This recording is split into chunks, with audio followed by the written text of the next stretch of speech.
Good afternoon, gentlemen. Okay, yesterday off camera, I actually went ahead and put the inspection plate cover on here and siliconed it in. Also put in silicone all around here. Took the shim pack out and added silicone on the shims because this is where the water was getting in before. Also got the hydraulic and loader on here. I didn't have the quad ring and the sealing ring, and they looked a little bit loose, so I'll have to address that later. Got all the plugs back in the oil pump and the new pressure gauge, which was 1/4 inch, and this is all 1/8 inch, so I kind of just adapted that.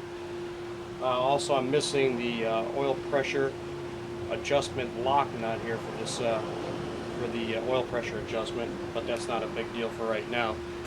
So I'm just going to take and wash it all down really good with some brake clean right here.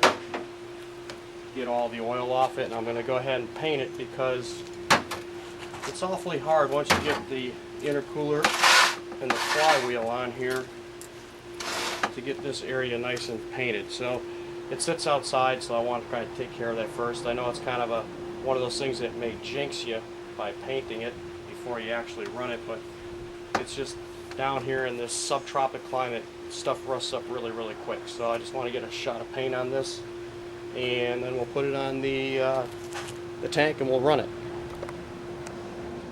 This is actually the starter that I'm using for this, which is way overkill. I didn't have a starter. It came with a 3-phase starter on it, and this is actually a size 4 starter that is literally good for a 100 horsepower motor at 460 volts. So this is a pretty darn good size starter. It was replaced because it just kind of, one of the laminates is shot in it, and it vibrates, or I should say it buzzes really bad. You'll see here.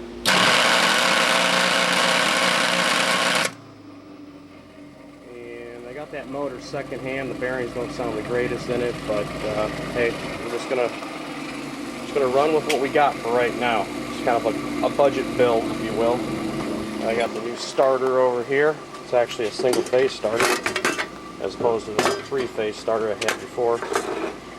So all I gotta do is just mount this back up there where the other one was and wire it in. The next you'll see is the compressor on the test stand painted. I shouldn't say test stand, on the tank, and running.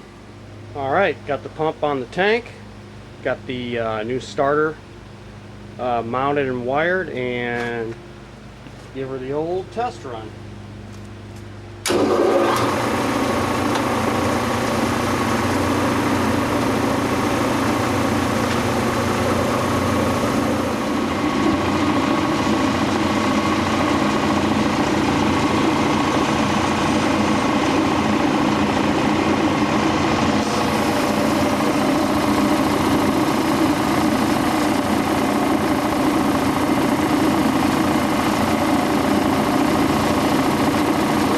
Oil pressure on 18 to 20 pounds.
doing?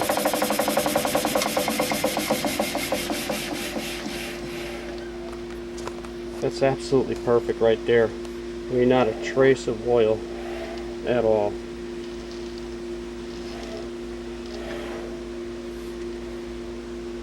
A little residue here. You'll know on some of these, I swear to God, they'll start pumping oil and it'll blast all over the top of the piston. No unusual wear on the cylinder here. High pressure. Looks good. Got just a little bit of leak right down here by the hydraulic unloader, which I kind of thought might leak.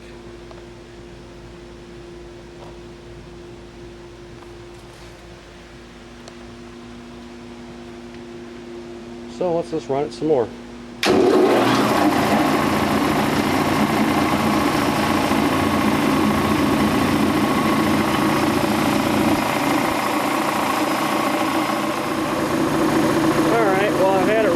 For about an hour now, and I want to point out something here.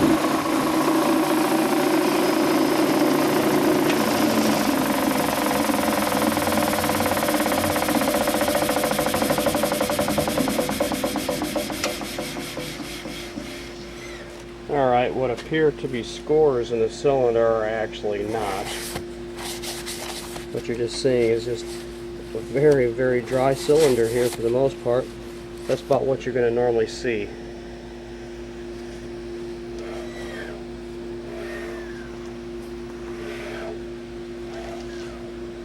And pumping some air.